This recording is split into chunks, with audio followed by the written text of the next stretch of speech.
Hello and welcome to Gardening with Ben's award-winning podcast, as voted by Grow Your Own magazine and by my followers and listeners.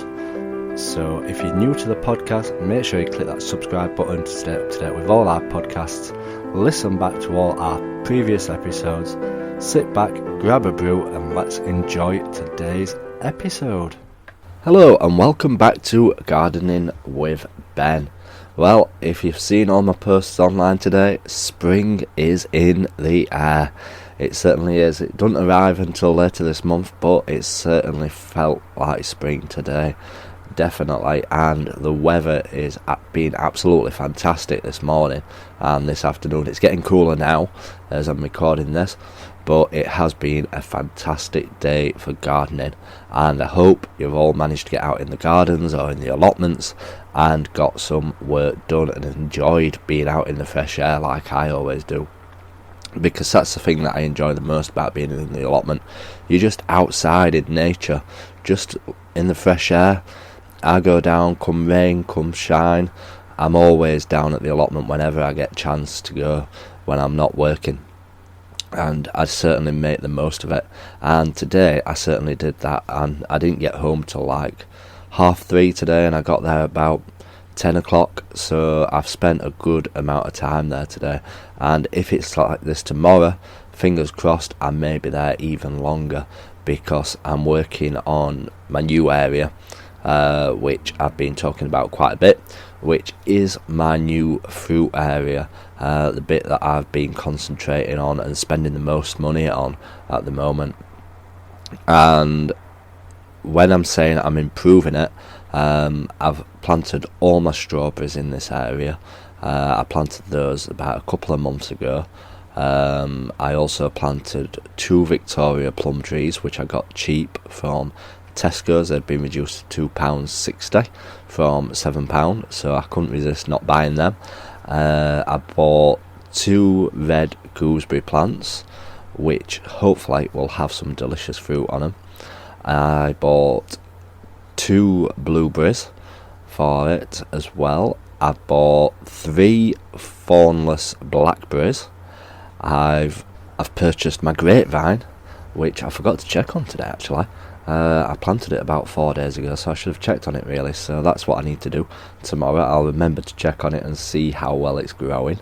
I've also planted loads of summer raspberry canes, which have grown in the wrong place, so I've dug them up and planted them in this fruit area. So yeah, this fruit patch is going to be absolutely fantastic once it takes root. It'll take a couple of years for it all to get going and get growing.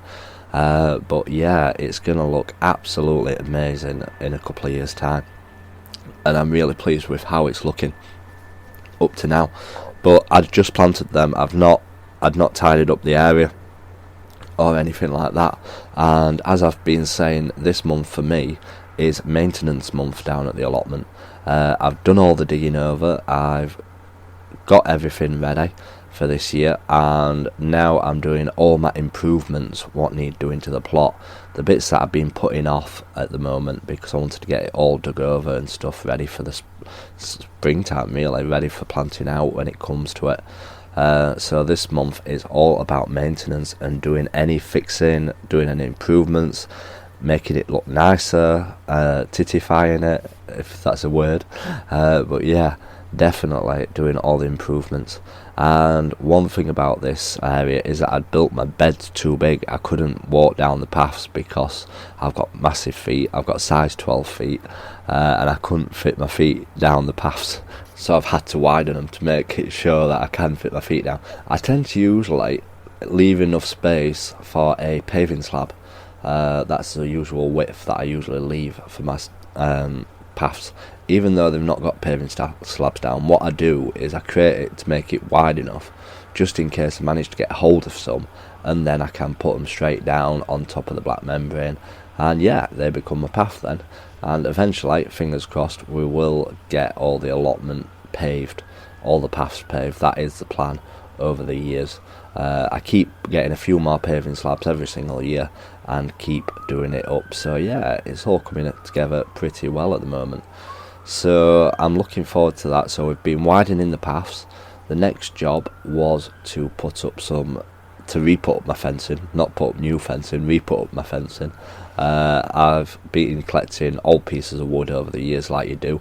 I'm addicted to wood. If you've got an allotment, you will know what I mean by being addicted to wood.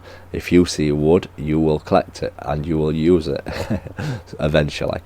But I had a massive pile of wood on my plot, and I was trying to make use of it. So I built myself a rubbish but a picket fence down the side of my plot, just to make the most of this wood, really, and to just like give it some allotment look. But yeah, I'd put all this fencing up the other year and I'd not put it up strong enough, and it all collapsed during the winter. So it's a case of having to put fresh new posts in, which I got free from B&Q. The posts, they have like a wood area where you can collect offcuts of wood, and there was some posts in it, so I collected them and used them. So yeah, I've put all that up, and then I've refastened all the fencing back up, so that is all secure now and it's starting to look good again. And come April, I'm using that as my painting time, so I'm going to be painting all my plot in April, all my beds, all my fencing, everything that's made out of wood. I will be painting it to give it a lick of paint and to spruce it up and to make it look good. So yeah, I set myself these little tasks and I complete them. If you set yourself little tasks like you do, it's a good way of getting things done and getting things completed on time. And that's what I tend to do, just create myself little lists, nothing too drastic, and try and get it all completed. And each day I go down, I do a bit more. And yeah, that's how I've managed to get on top of my plot and get it all ready for this time of year. I'm really impressed with how it's all coming along pretty well at the moment. It's starting to take shape really good, and the areas are looking fantastic. Once I've got it all sorted, it will look the best plot in Sheffield or the UK or wherever you're listening. But yeah, I'm really pleased with how it's coming along. So we've done all that today. Tomorrow's job will be to I've got this greenhouse what I've built, and it's got some polythene down the side, but I want to put up some wood on the shed to try and grow plants on the side of the shed. I see all this where people growing stuff in guttering and stuff like that, and I have got some guttering. Again, if you see stuff, you collect it and you don't always use it. So I've got this guttering on the allotment and I want to make use of it, and I want to spruce up the side of my shed to make it look better than it does at the moment, and make it more colourful and attractive, really. Obviously, if you're planting stuff in guttering, you will need to keep it watered well, because obviously it'll dry out faster because it's not very deep, and obviously the rain won't get in it as easy. So you do need to keep things watered if you're growing stuff in guttering. But yeah, I'm thinking about maybe possibly growing some mixed lettuce leaves in it and stuff like that. Also, I may put some strawberries in it. I may put some herbs in them.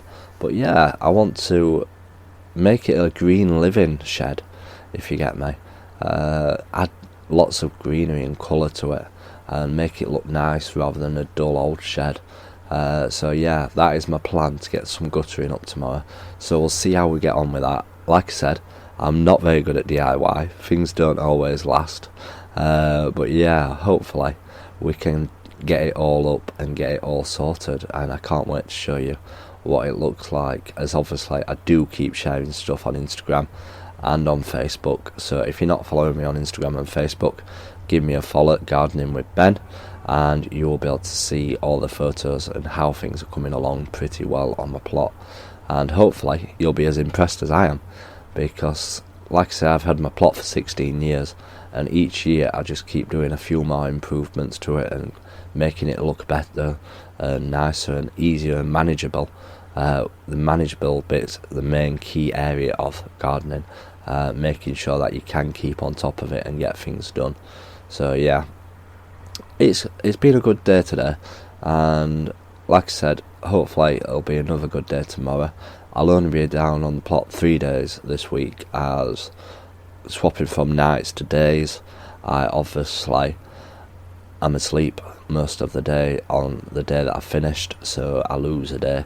But yeah, 3 days down at the allotment, hopefully get this fruit area finished, and then I'll be moving on to a new area and doing some more maintenance on that for the 4 days that I'll be off next time. So yeah, it's all starting to come together pretty good. We've got until end of the March to get all of the maintenance work done down at the plot, and we're nearly halfway through. So yeah, I've nearly got half of the plot done. So yeah, I'm impressed with how it's all coming along. And like I said, now the days are lighter. It's 6:30 when the sun comes up in the morning now, so I'll be down there a lot earlier. I'll be going down at possibly 7 o'clock in the morning soon, and I usually come home at a dinner time, but today I stayed till 2:30 or 3 o'clock.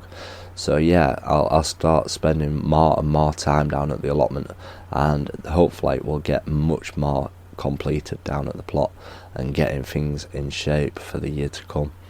And I just can't wait for this year. I was such ashamed of my plot last year, really was. I couldn't spend half the time I wanted to spend down there last year, so this year I'm putting my absolutely all into it, and I'm going to be showcasing it to hell on my pictures, and definitely now that all the spring bulbs are coming up, there'll be plenty of spring bulb pictures and plenty of selfies in front of the flowers, because you can't get enough selfies. But yeah, if you are new to this podcast, thank you for listening, and thank you for tuning in. I obviously send a message out when people follow me on Instagram, so I hope that you've found this and you've enjoyed it. And if you've not subscribed to it, click that subscribe button and you get notified when new episodes do come up, and they are uploaded on a regular basis, hopefully mostly daily, but they are regular as they can be. But yeah, thank you for listening. Until next time, remember, keep smiling, keep gardening, and keep listening to Gardening with Ben's podcasts. So thank you for listening to today's episode of Gardening with Ben. We hope that you've enjoyed this episode. Remember to do click that subscribe button to stay up to date with all our podcasts. Feel free to share them on your Instagram stories so that it spreads the word about my podcast and we get lots more listeners. Feel free to check out my social media sites, Facebook and Instagram as well, Gardening with Ben, and also my YouTube channel, to stay up to date with all my handy videos, how-to videos, and sharing my tips and advice. And feel free to check the link as well in the description for my Gardening with Ben t-shirts. Lots of funny gardening design t-shirts in there for you to purchase at great prices too. So thanks again, and as always, remember, keep smiling and keep gardening.